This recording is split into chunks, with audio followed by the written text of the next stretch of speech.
Young and the Restless. Cameron prods Sharon to do really bad things. Who they target. Hello everyone. Welcome back to my channel.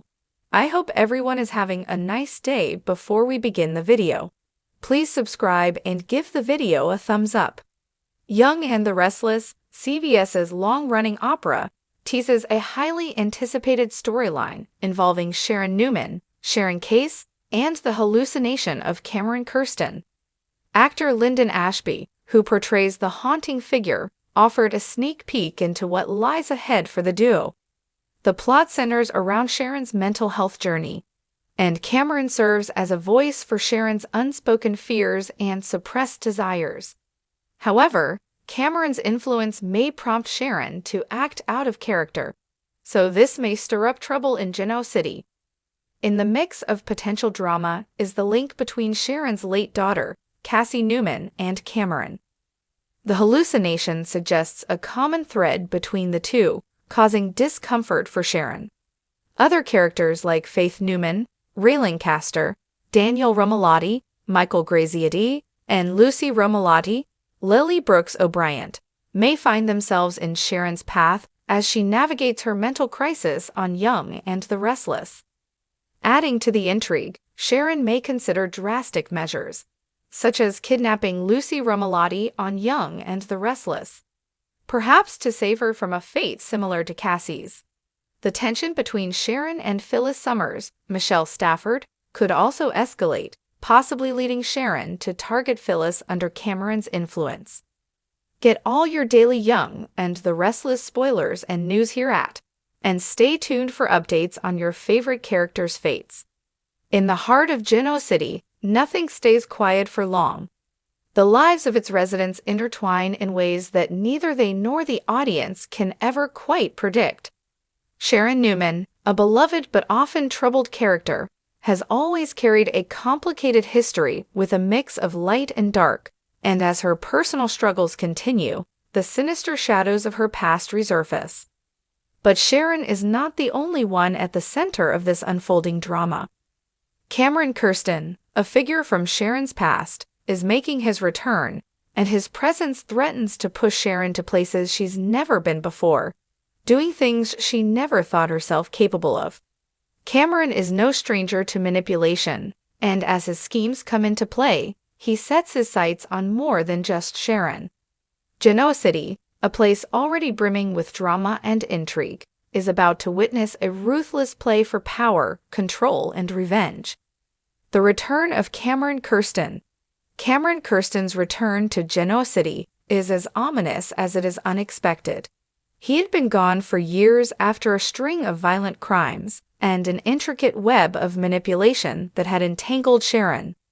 For Sharon, Cameron represents everything dark and dangerous, yet the pull of his charisma and persuasive ways have always been a struggle for her. Having been imprisoned for years, Cameron now walks free, his mind sharper and more determined than ever. His first stop is Sharon's. He wants revenge, but not just any revenge. He wants to see her break, to pull her into his world of deception and wickedness. He knows exactly how to target her weaknesses, and Sharon is just as vulnerable now as she ever was. Sharon has changed over the years, becoming more resilient, more protective of her children, and perhaps even more guarded. But Cameron knows that deep down, she's still that same vulnerable woman he once manipulated. The guilt, the self-doubt, and the mistakes of her past are still there, simmering beneath the surface, waiting for someone like Cameron to exploit them. Cameron's strategy: isolate Sharon.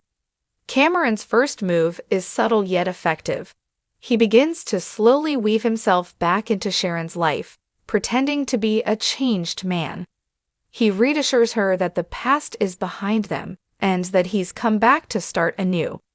Sharon is cautious but unsure of how to react. She has dealt with so much trauma in her life, and yet there's a part of her that still believes in redemption. He doesn't attack her outright. Instead, he isolates her from the people she loves. He begins planting seeds of doubt in her mind, suggesting that no one in her life truly understands her. He starts by targeting her relationship with Nick. He insinuates that Nick has always been controlling, that he's too focused on his own needs, and that Sharon is too loyal to see it. Cameron's words are carefully chosen, meant to create a chasm between Sharon and the people she trusts the most. Then he subtly shifts to targeting her friendships. He's already picked up on Sharon's tenuous relationships with others, and he works on slowly creating friction with her close confidants. He tells Sharon that even her best friends, like Phyllis, have their own secrets, and he plants doubts about their loyalty. One by one, he convinces her that everyone around her has ulterior motives. Cameron's influence grows stronger as he becomes a constant presence in Sharon's life. He's there to listen, to comfort her, and soon, Sharon finds herself confiding in him more than anyone else. As her self-esteem starts to crumble, she becomes more susceptible to Cameron's manipulative tactics. Sharon's descent into darkness. For months, Sharon wrestles with the conflicting emotions that Cameron stirs in her. On one hand, she knows something isn't right. On the other hand, Cameron is always there with the exact words she needs to hear. The dark memories of her past begin to resurface, especially her troubled relationship with her mother, Nikki. As Cameron feeds her insecurities and amplifies her pain, Sharon begins to falter. He convinces her that her past mistakes were not her fault, but rather the fault of those who failed to support her. He convinces her that by embracing her anger, she could finally be free. And so the spiral begins. Sharon's moral compass starts to shift. As Cameron's manipulations grow more intense, she starts doing things she never thought possible. She makes a rash decision to cut ties with Nick, claiming she needs space, despite still harboring feelings for him. She begins to withdraw from her friends, too, claiming they don't understand her pain. She lashes out at her children, taking out her frustration on them when they try to remind her of the woman she used to be. But it's not just her personal relationships that are impacted. Cameron's influence is much more destructive than that. Slowly, he plants the idea in Sharon's head that she could still get everything she ever wanted, if she's willing to take matters into her own hands. He encourages her to manipulate situations in her favor, to push boundaries, and to be ruthless. The target, Nick Newman? As Sharon's mental state deteriorates, Cameron begins to identify his next target. Nick Newman has always been Sharon's greatest love, and though their relationship has been rocky, he is a constant fixture in her life. Cameron knows that Nick's bond with Sharon could either help or hinder his plans, so he decides to take a more direct approach. He begins targeting Nick by planting seeds of doubt in his mind, much like he did with Sharon. He hints that Nick isn't as devoted to her as he claims, that he's only interested in controlling Sharon's life. Cameron subtly undermines Nick's credibility, suggesting that Nick will never truly appreciate Sharon for who she is, and will always want her to change for him. Sharon, under Cameron's influence, starts to question her relationship with Nick once more. His words fester in her mind, causing cracks to form in her once solid love for him. She starts to see Nick's protective nature as suffocating rather than loving. With each passing day, she becomes more and more convinced that Cameron might be right, that she's always been held back by her relationships, that she can only be free by embracing her anger and power. As Cameron continues to manipulate Sharon into doing things she would have once rejected, the divide between her and Nick grows. Her once loving connection with him starts to fracture, and soon, she begins to act out of character, alienating those around her.